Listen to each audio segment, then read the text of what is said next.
Bonjour à tous et bienvenue au ranch. Aujourd'hui une petite vidéo de la présentation actuelle du ranch. Et puis je vais vous faire voir tout ce qu'il y a autour en fait, tout ce qui est couveuse et puis les poussins actuels qui sont en train de sortir. Donc là ça commence à démarrer, c'est pas mal. Et puis je vous ferai voir une petite présentation également extérieure.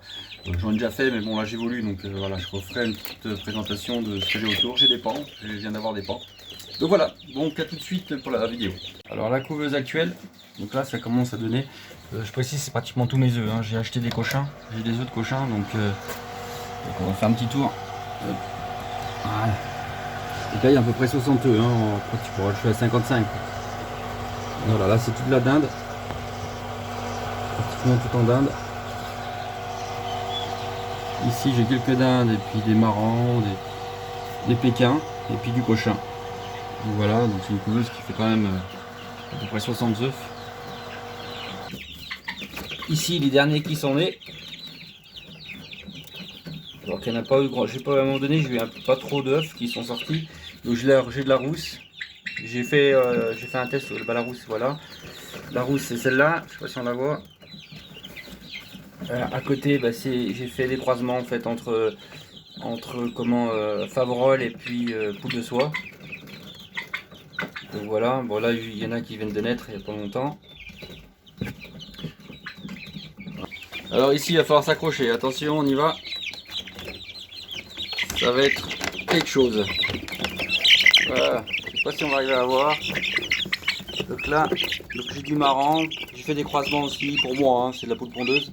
Je teste et puis j'ai des canards, kaki. Donc voilà, j'ai de la dinde. Oui, on en envoie une. Ça c'est un marrant.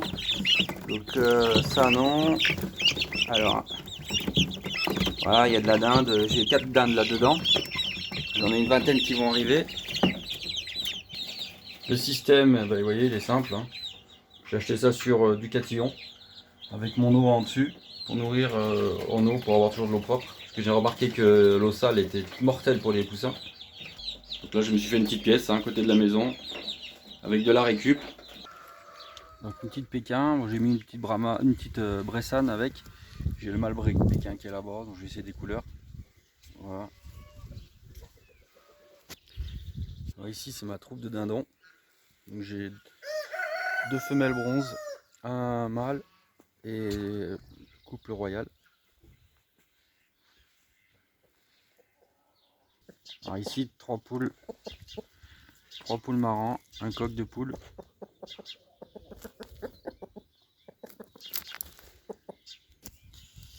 Alors j'ai un couple d'araucana, donc ça c'est le mâle. Une femelle qui est là.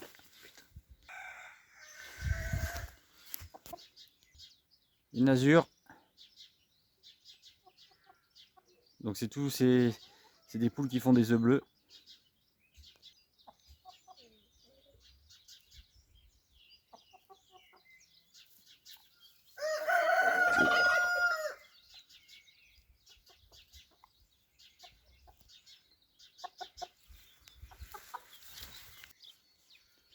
Alors ici on a les deux alpagas, 2 femelles. Donc à droite Cordoba, à gauche Pipa. L'alpaga est quand même assez sauvage. C'est pas c'est pas un animal qui est très câlin. Poule rousse. Donc là on a le coq. Voilà, et les 2 femelles poule rousse. Donc là canard indien. Enfin mi-indien, hein, c'est celui qui doivent être croisés. Donc là je vais avoir des vrais canards indiens, de race.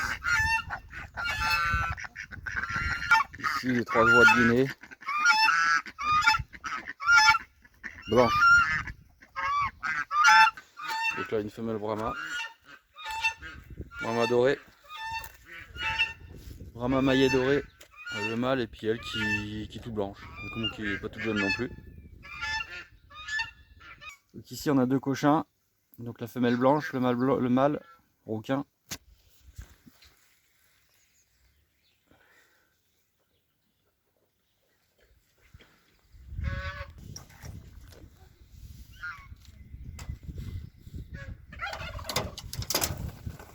Donc le couple de pans, mâle femelle, avec le mandarin là-bas.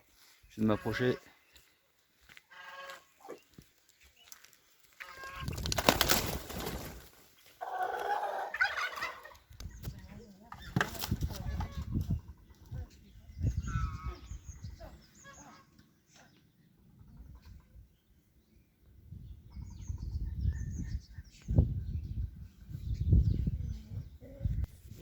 Alors ici, je me suis fait ma petite centrale électrique, donc qui permet d'alimenter tout ce qui est couveuse, tout ce qui est à télévision. Voilà, on voit ce que ça représente de loin.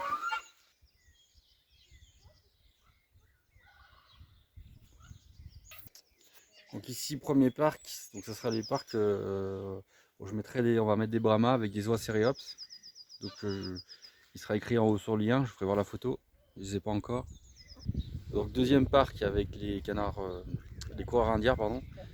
Donc voilà. Donc troisième parc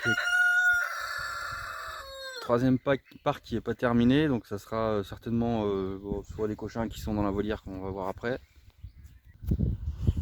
Donc là c'est la première volière, 70 mètres carrés, où il y a les pans, bon j'ai des cochins mais qui vont passer sous le parc, comme je vous ai dit avant. Donc là la deuxième volière qui est un peu plus petite, qui doit faire 45 mètres carrés, 50 mètres carrés. Donc elle, bon pour l'instant j'ai mis les poules rousses, mais je vous ferai voir après où elles vont aller. Ici je vais certainement mettre des canards et puis des faisans dorés. Donc ici c'est le quatrième parc qui est en construction, où j'ai essayé sur des vidéos précédentes où je faisais voir la mare comment faire pour la faire prendre, ce qui n'est pas facile. Donc là je vais, comme le parc est en construction, là-bas ici, là je vais mettre une cabane en tôle comme j'ai mis, ça va très bien pour les canards et tout ça. En fait, enfin, je ferai une vidéo là-dessus. Et puis la marque est là, qui a du mal à se boucher, mais bon, on va y arriver peut-être avec le temps. Je vais mettre des canards, des kakis là, que j'avais sur la vidéo tout au début, on voit des petits canards, c'est du canard kaki. Donc voilà, donc je vais l'aménager, et ici il y aura canard, oie de dîner, et puis peut-être des cygnes à la suite, on verra. Donc troisième volière. Donc cette volière là, je l'ai fini, non pas tout à fait encore, mais ça va être une volière, en fait ce sera pas pour mettre des faisans, ou ce sera surtout pour pouvoir mettre les petits poussins entre deux, quoi, avant qu'ils soient adultes, et après 6 semaines on va dire après leur naissance. Donc là je mettrai les petits poussins protégés par des filets pour les buses. Alors, moi j'ai quand même peur des pies des corbeaux.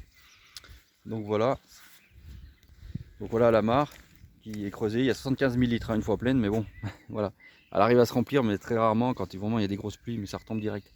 Donc l'avantage c'est qu'avant, vous voyez, on voit en fait qu'elle a redescendu là. Il y a eu des grosses pluies, donc en fait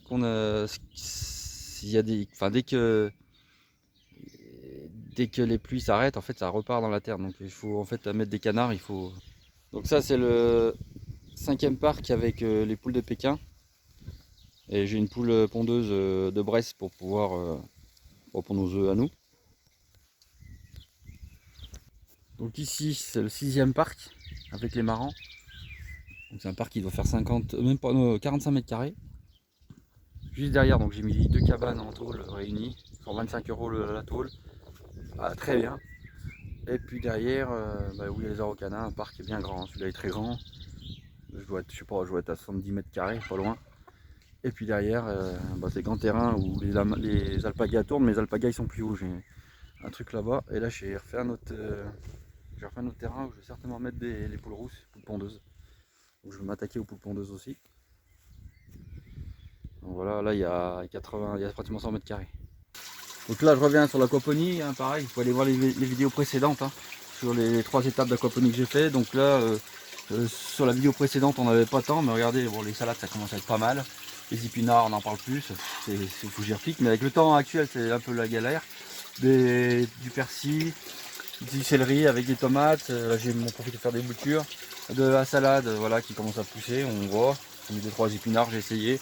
Il faut que je finisse ici, j'ai pas tout terminé. Des fraises, comme on peut le voir, qui commencent à pousser malgré le temps qu'il y a. Donc voilà. Sachant que moi je suis à 600 mètres d'altitude, hein. Donc bon, voilà, il fait un peu plus frais. Donc toute l'électricité est tirée, hein, au sol, hein, directement de la cabane qu'on voit au fond là-bas qui est branchée sur les panneaux solaires. Donc ça vient directement ici, qui alimente ma pompe qui est directement là-bas. Donc là c'est la serre, là j'ai commencé à planter, pareil hein, en galère avec ce temps. Mais bon voilà, j'ai commencé à planter des tomates.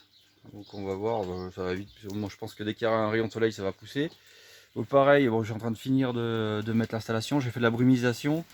Et puis également je suis en train de tirer manuellement. C'est tout tiré pareil, tout sous terre, hein. J'ai tout enterré sous terre qui part directement devant ma maison. J'ai retrouvé un puits, vous pouvez aller voir les vidéos précédentes avec un puits qui a 3 mètres de fond où je récupère l'eau et vu les conditions actuelles je pense qu'il va falloir s'équiper de ça. Alors ici je me suis fait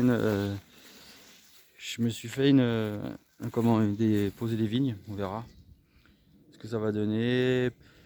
Derrière j'ai poirier, j'ai pommier, cerisier, abricotier, pêcher, prunier, les grosses prunes, lasminier, pardon. Ensuite ici ma serre d'empotage semi en fait, mais bon c'est pareil, vu le temps actuel ça pousse rien du tout. Et bon j'ai quand même eu des tomates, puis j'ai pris des vieilles graines, des radis, j'ai de la betterave, du chou, de l'oignon, du poireau, de la carotte. Voilà, on fera des vidéos là-dessus pour le jardinage. Et je vous ferai voir. Là, je me suis fait une petite table de rempotage. Je vous ferai voir après quand il fera meilleur. Puis ici, mon petit puits qu'on a creusé. On a mis 1 an pour le creuser. Donc voilà, avec l'eau on voit dedans. Donc il y a 6000 litres. Hein. C'est toujours ça de gagner. Et je récupère directement l'eau là-haut, directement d'un toit. Et l'autre toit va s'écouler directement dans la mare qu'on a vu tout. Et pour finir, ce parc aussi que j'ai pas encore terminé avec où il y a les alpagas hein, qui sont en train de manger. Donc voilà pour la petite présentation de l'exploitation. Donc pour finir ici, ici je vais mettre des tannées de la courgette, choux, carottes, enfin je vais en mettre un peu de partout quoi. Donc voilà pour la présentation. Donc on fera aussi je ferai des vidéos sur les semis pour aider à faire des semis, comprendre plein de choses. Et puis surtout la suite du ranch. Et je vous dis à bientôt, merci d'avoir regardé la vidéo et puis je vous souhaite plein de bonnes choses. Au revoir.